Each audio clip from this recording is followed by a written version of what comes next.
안녕하세요. 저번 편에서는 셀프 인테리어에 대해서 알아봤습니다. 이번 편에서는 인테리어를 맡겼을 때, 그러니까 도급을 주었을 때 알고 가면 좋은 3가지 팁에 대해서 알아보겠습니다.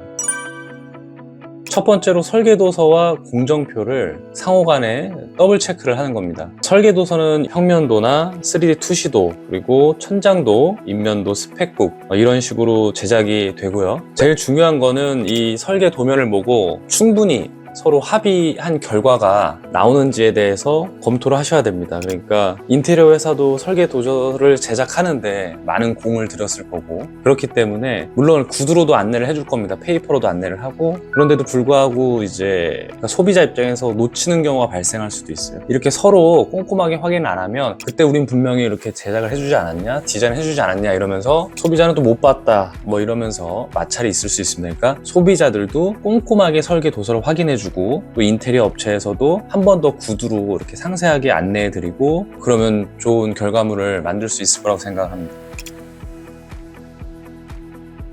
그리고 공정표를 참고하는 겁니다. 인테리어 회사에서 또는 건축 회사에서 이제 착공이 들어가기 전에 공정표를 안내해 줍니다. 이렇게 착공부터 완공까지 이렇게 일정표를 짜서 주는데요. 어쨌든 소비자 입장에서도 공사 스케줄을 알고 있어야 어떤 계획을 하는데 도움이 되니까 이런 거는 반드시 공정표를 보고 또 상호간에 재확인 한번 해보셨으면 합니다. 일정에 대해서. 가끔 얘기를 들어보니까 공정표도 전달 안 해주는 회사들이 있다고 해서 한번 이 부분도 체크해보고 가시면 좋을 것 같아서 내용에 넣었습니다. 두 번째, 계약서를 확인합니다. 인테리어 업체별로 자신들의 스타일의 계약서들이 존재는 합니다. 하지만 소비자 입장에서는 이제 기준이 없거나 대조할 자료가 없어서 난처할 수도 있는데요. 가늠자로 공정거래위원회의 실내건축 창호 공사 표준계약서라는 게 있습니다. 이거를 참조하시면 터무니없는 계약서는 피하실 수 있을 겁니다. 공사가 끝나고 문제가 발생했습니다. 참 슬픈 일이죠. 근데 인테리어 업체도 잠적을 했습니다. 더 슬픈 일이죠. 그런데 인테리어 회사나 디자인 스튜디오는 영세한 회사들이 꽤 많습니다. 충분히 일어날 수 있는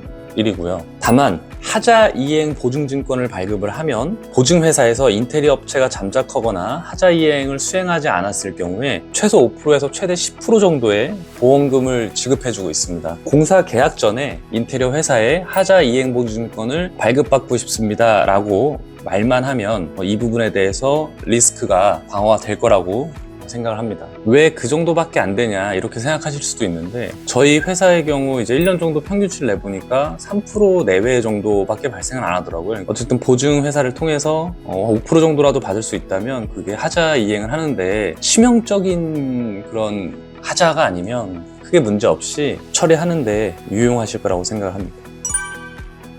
네, 이렇게 인테리어 회사에 일을 의뢰했을 때 알고 가면 좋은 3가지 팁에 대해서 알아봤고요. 다음 편에서는 저희 설계나 디자인 쪽, 그리고 브랜딩 관련돼서 영상을 준비할 예정입니다. 오늘도 도움이 되셨다면 구독과 좋아요 부탁드리고요. 영상을 제작하는 데 큰 힘이 됩니다. 감사합니다.